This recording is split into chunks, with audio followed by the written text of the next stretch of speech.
So, hello guys! Good morning at magandang araw sa inyo lahat. Tama, good afternoon sa Pilipinas. So, ngayon, anong gagawin natin? Aalis kami ng asawa ko at maglalagalag. Hindi. Pupunta kami ng open back dahil ayusin namin yung... May ayusin siya sa SIM card ko kasi mahal na binabayad. So, kailangan nga i-give up yun.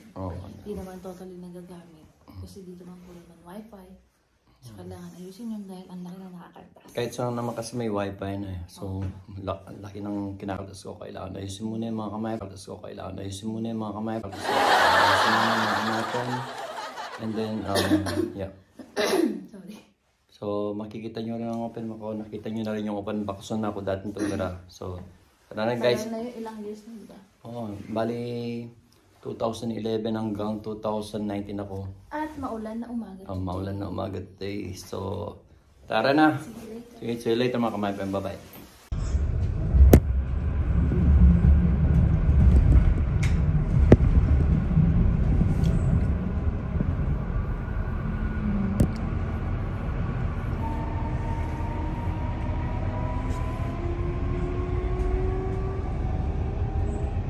Nahilo kayo na. Kami rin nahilo. Alam mo ba? Mas malaki pa yung boss niya. Hindi, yun yung mga puno. Kung mapapasan yung mga puno, ganyan na yung kulay nila. No? Kasi mag-winter na, Yung nag-iba na yung kulay. nag-iba na yung kulay niya. Tapos, soon makikita nyo, ano na yan, kalbo na yan. Wala lang mga dahon. Kaya, ang dami ng mga kalat ng dahon sa kalsada.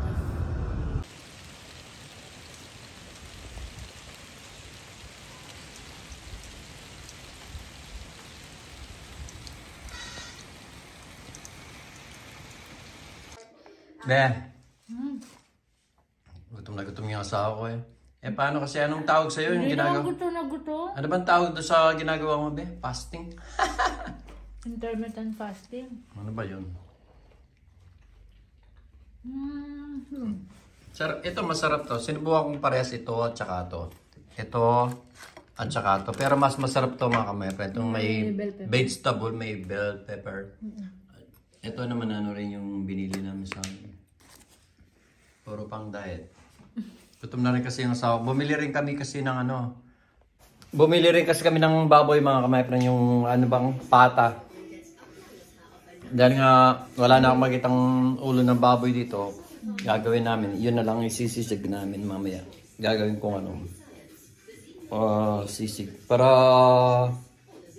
may reserve kami ng ulam kasi pag ipe-pressure mo lang and then pwede mo nang ilabas para pag kakain ka na. Ano na lang. Masarap yung asawa ko. Ito yung masarap. Ito talaga masarap siya. Kesa dito sa isa. Talaga mayonnaise ito masarap to.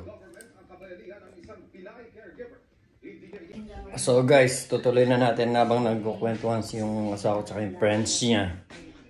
So, abang nanonood kami ng Tipsy Tata. So, mag-ano muna kami. Okay, tutuloy ko na yung binili ko namin crispy pata. Gagawin namin sisig. So, muna natin yung ilang mga kamay habang busy yung asawa ko. Wala akong videographer. So, ako na muna dito sa kusina at pakikita ko yung binili namin kaninang mga grill. Yung mga pata mga kamay friend. So, bali ito na yung mga pata na binigyan. So, open back mga kamay friend. Malalaki din sila. Pero, siyempre, yung dito naman is, yung binibili namin dati is $5.99 pero maliit lang siya. Pero ito, malaki. €8 something yata ito. Bali, dalawang binili ko. Para naman pag may pang-ulam kami mag-asawa. Pag inano na namin, iniwat ginawang sisig, naglalabas-labas lang kami. Yan mga kamayapen, laki-laki niya. Mga laki sila. So, umpisahan na natin mga kamayapen. So, ayan sila mga kamayapen. Yung binili nating pata o crispy pata o grill access sa German. Malaki sila mga kamayapen. Okay na yan. Bali, iwain natin malilit. And then, gagawin na natin ulit sisig. At bumili ako ng malaki sibuyas. At bukas may plano ang mga marites. So, mag-ano yata sila, mag-Halloween party. So ito, bumili kami ng kalabasa ni Vanessa sa Rebe. Bali, 2 euro lang siya. Mura siya. Ito naman, bili namin sa open back. Dahil gusto namin kumain minsan ng gulay. So, gagawin natin, ang lulutuin ni Vanessa is bukas makikita yung pagluto ni Vanessa sa kalabasa na may sitaw. Ginataang sitaw mga my friend. So, let's do it now. So, ang unang gagawin natin mga my friend is slice muna o iwain muna natin malilit yung mga pata, crispy pata natin para gawing sisig. Pork sisig, crispy pata mga my friend. Para yung dati kong niluto ulit. Kaso nga lang, ito, talagang toast yung ano yung masyado siyang grill. Okay yung pagka-grill niya mga my friend. Ito lang mga my friend, malalaki sila. Bali ito lang, tig 1 kilo sila. So, tig 1 kilo sila, kaya sabi kay Vanessa, mura na to kako. Mura na siya. Sa, masarap pa naman yan sa mga, kasi crispy na siya mga my friend. So, let's do it na mga my friend. Yan, may epal. So, ito na yung, mga my friend, mas maganda kasi, ano ba? Ano ba? Umi-epal na naman yung asawa, gusto na makakuha sa Ito mga my friend, no? Ito na yung bali yung bali ito na yung yan, no? Pero kailangan mas maliit, mas maganda rin yung pag iniwa ko mas maliit, mas maganda pa rin yun.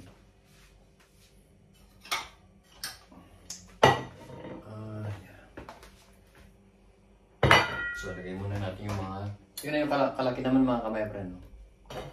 Kaya mura lang, kaya gusto ko mabili. Ito yung sisig na nagawa.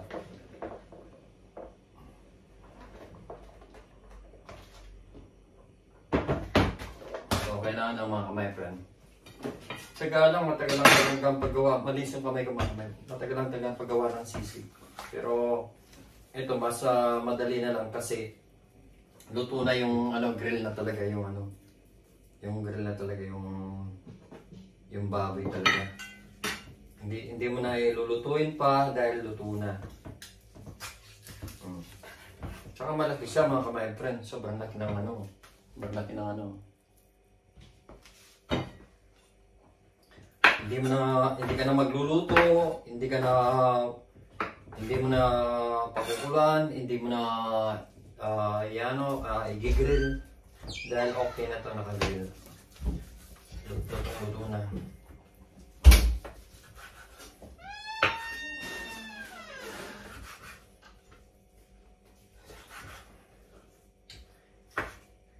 Ay, nakakagutom tuloy.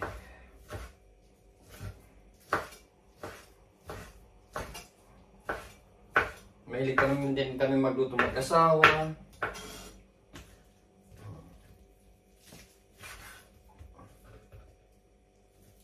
Pero kanina, sabi ko, tinatamad na ako, sabi ko sa asawa ko kasi napagod din ako sa itong mag-ako.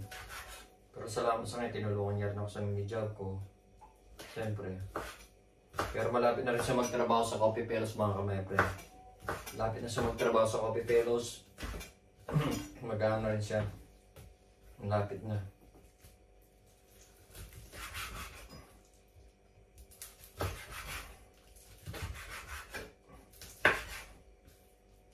Sarap ang pagka-grill nilang dito sa open back yung na yun.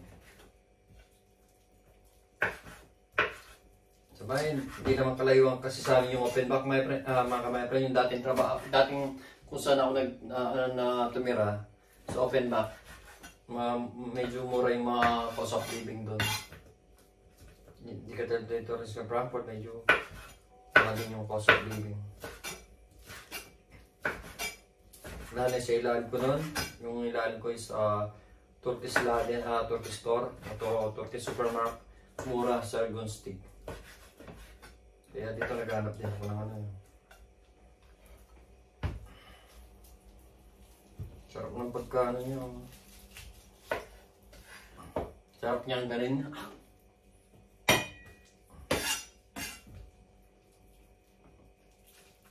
Sarap niyang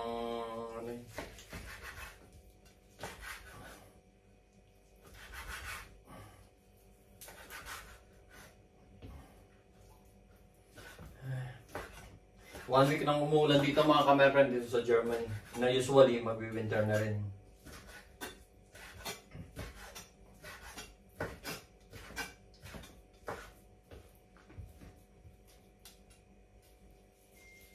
Nakakamiss din yung snow.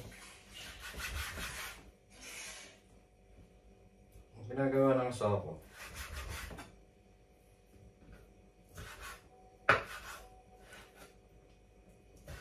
Matagal lang ginagawa talaga yung sisig dahil kailangan hiwain, pang maliit.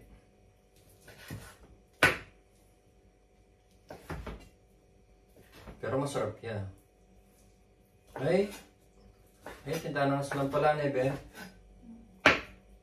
Bumili tayo ng suka, di ba? Oo, may suka na kami. Kasi nung uli akong gumawa ng sisig, wala akong suka eh. Bali, yung lemon lang ang ginamit ko. Masarap kasi sa sisig yung may mga taba-taba siya mga kamay.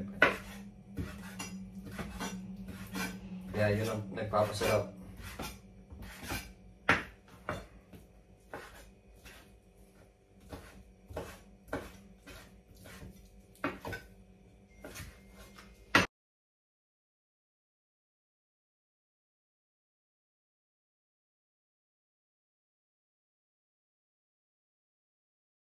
Hindi na maging vlog.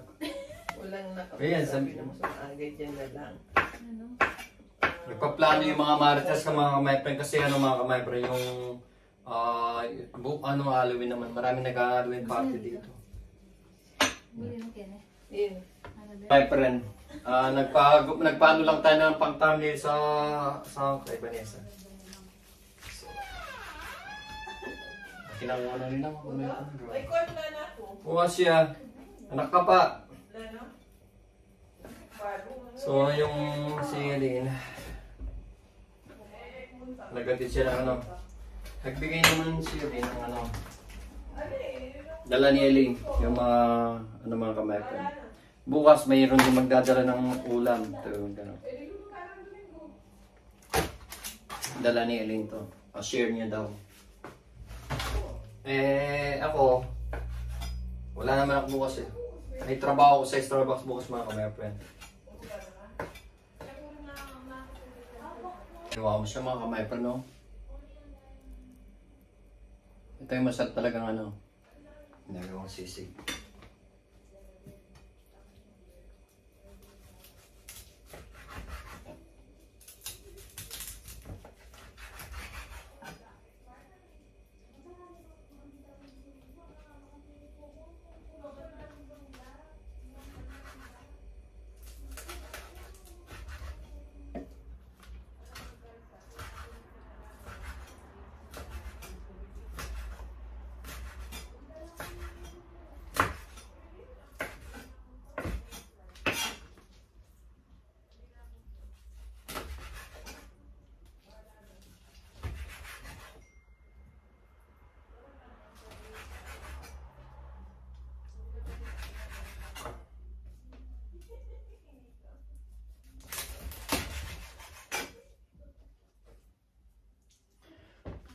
Teka lang talaga ng mga kamay pag-iwa.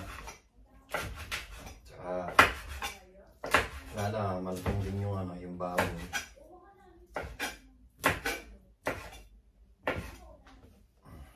Yung dahil ka lang naiwa mga kamay friend.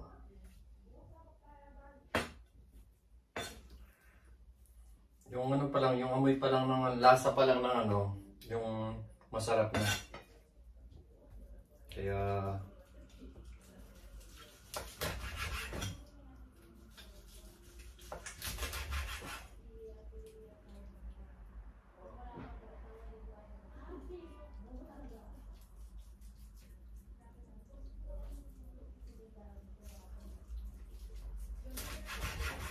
yung mga kamay.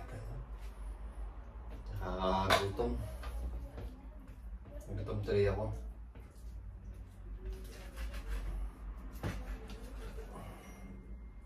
Mahilig talaga akong gumawa ng sisig mga kamay nung nasa open back pa ako. Gumagawa na ako ng mga sisig. Masarap kasi siya eh. Tsaka madaling initin mo na lang. Yung ano yung pagkagalito, talagang sarap. Sarap ng amoy niya.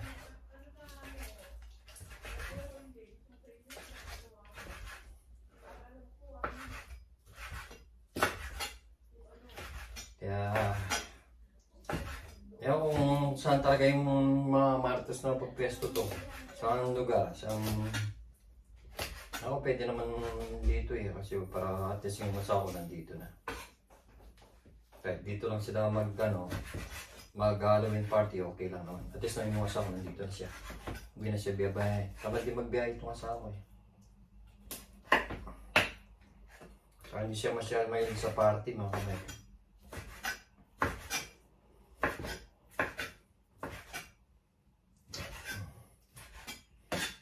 So, ganito naman ang mga kamay friend, dami na.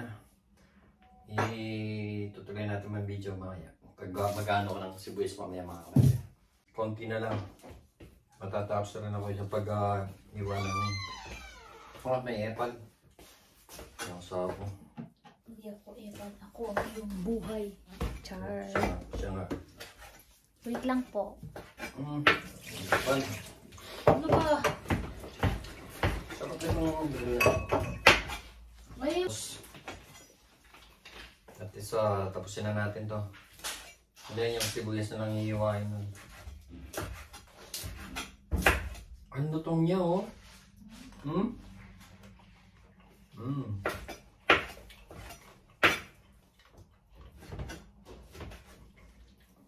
Lutong niya mga kabayan.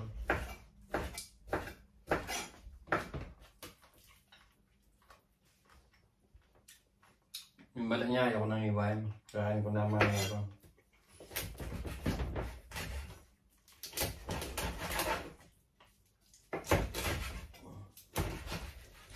Hindi ko siya ilalagay mga kamepen. Kakainin ko na lang mamaya. So, sa tayo mag-ano mga kamepen. Hindi yung sibuyas na lang, hindi titimplan na lang.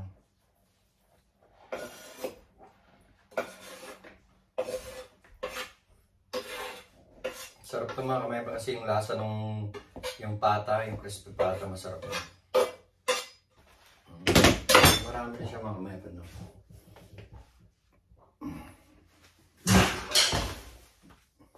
Nakabe? Yung asawa ko nagwawala ng kamepen. Bali yan na yung naiwan natin mga kamepen pang sisig. Marami rin siya. Then lalagyan natin ng sibuyas. So let's do it. Yung sibuyas mga kamepen. Kung malalagay sibuyas sila. Siguro dalawang sibuyas ang gagawin natin. Mas masarap kasi yung maraming sibuyas din mga kamepen. Dahil siguro dito is yung puti is yung puti is sila yung manamis-namis mga kamepen.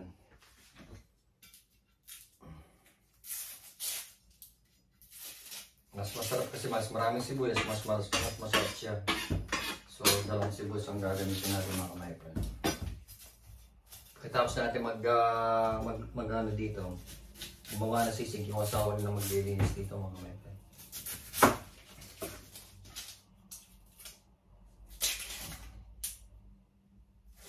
So, mas masarap, mas maraming sibuyas, mas masarap siya mga kamepen. Dahil sa pulutan, mas masarap talaga maraming sibuyas. At so nga lang yung sibuyas, kapag nagtatrabaho, maamoy nga lang, dapat ko palagi ang magtutuwa mga kamepen. So ito na yung dalawang natin sibuyas mga kamepen. So dito na. Sila na ang gagawin.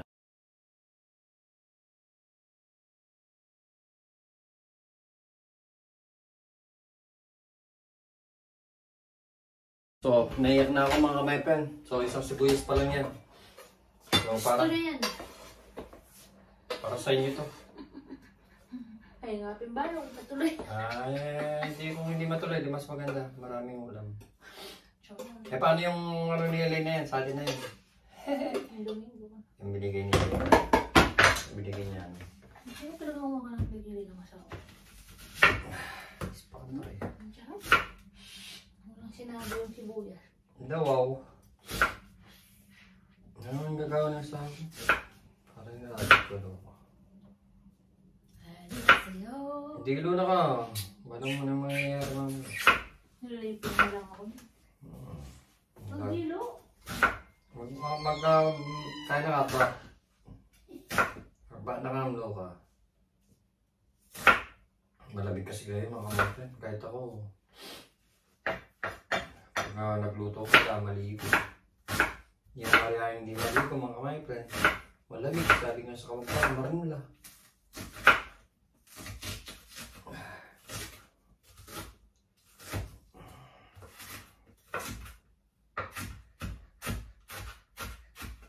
Kaya kasi sana yung masigulis siya pa parang masigulis dapat na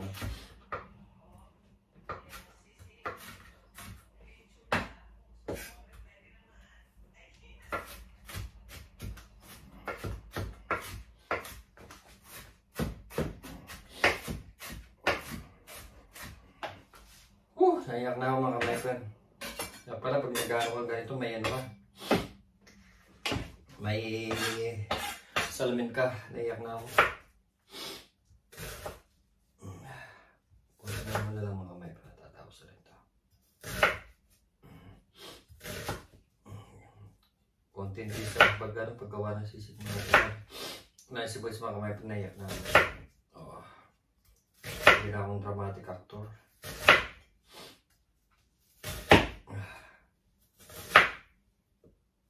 Pero sorry, palaiyak talaga mga kapatid. Saan ni Vanessa to? Last na lang to naman sa mga may friend. Tapos ito. At isa may ulam ako. Ilang araw kami ano rin ka. Nagkulay doon kami.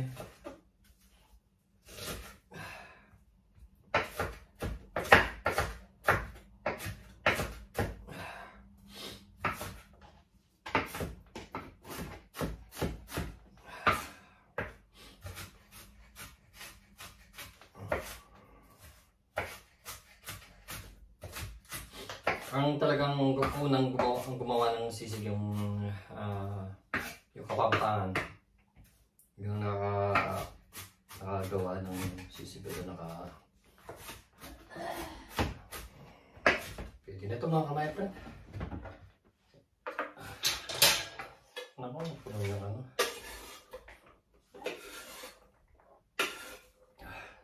Yan, titimpla na lang natin ng paminta, asin at saka ng mga kamay-friend, suka.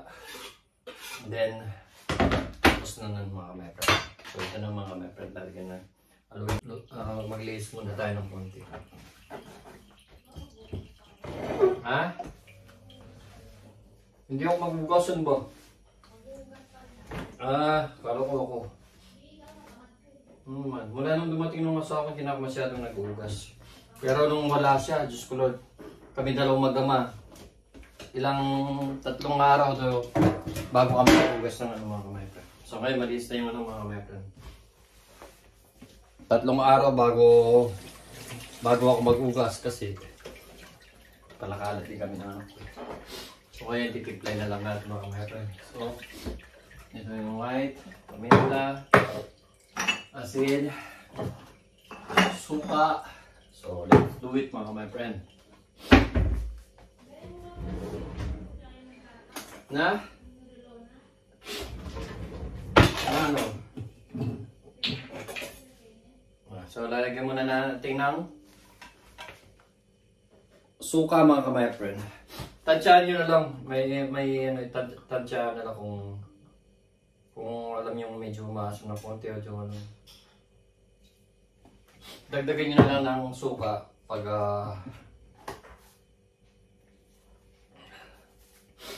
tsaka dito.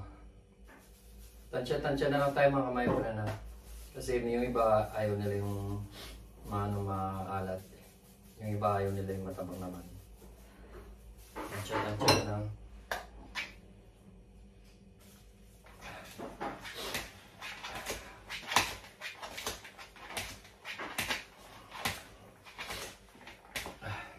Hindi natin paminta na favorite ng asawa ko.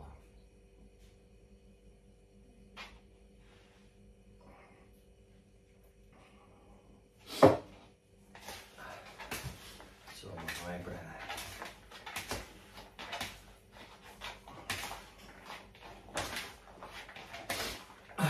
Hindi ako matutuloy yung ano ng mga Martes, parang nag-ausap-usap pa sila.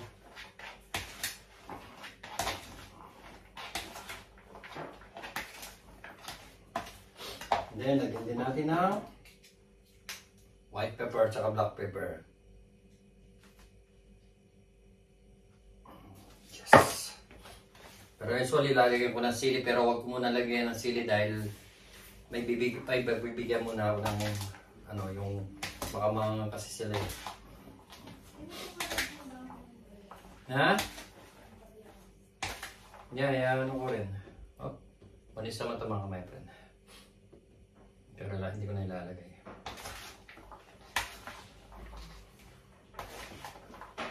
Ngayon lang mga my friend ka magka-mix-mix yung ano.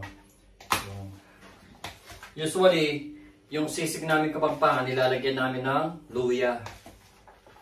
Pwede rin namang hindi. Ano lang yung option. Ano. Nasa inyo yun kung gusto nyo ano. Pero ako hindi na. Dati naglalagay ako sa open box. Pero ganun din masarap yung ano. So, tikman muna natin mga my friend. At patitikman natin siyempre sa mahal kong asawa.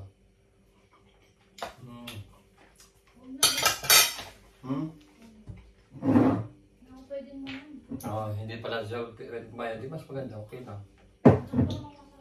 Nag-inapi pa siya. Alam ko naman masarap yung basta pag siya gumawa ng sisig na sarap.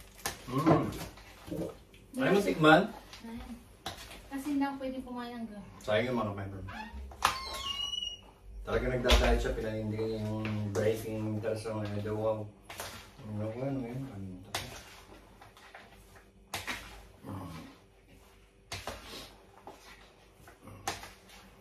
Be? Bigyan mo na sila ano, bago ko lagyan ng sili.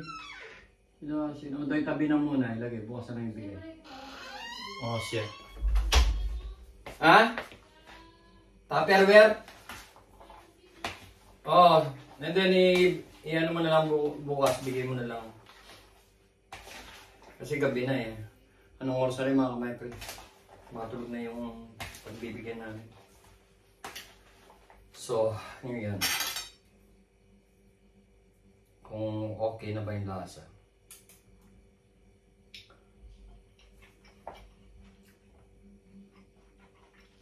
Sarap talaga ako gumawa na ano, sisig.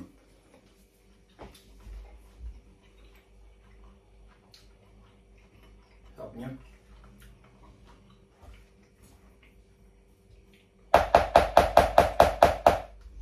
Bali masarap to mga my friend.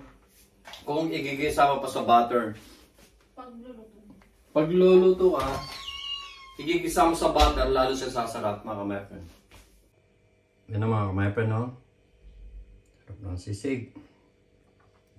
Parang sa Pilipinas, masarap mamulutan pag sisig talaga. Yan mga my friend, no? Nauwi mo pala yung ipon mo doon. Sarap ito na. Sarap na yung mga my friend.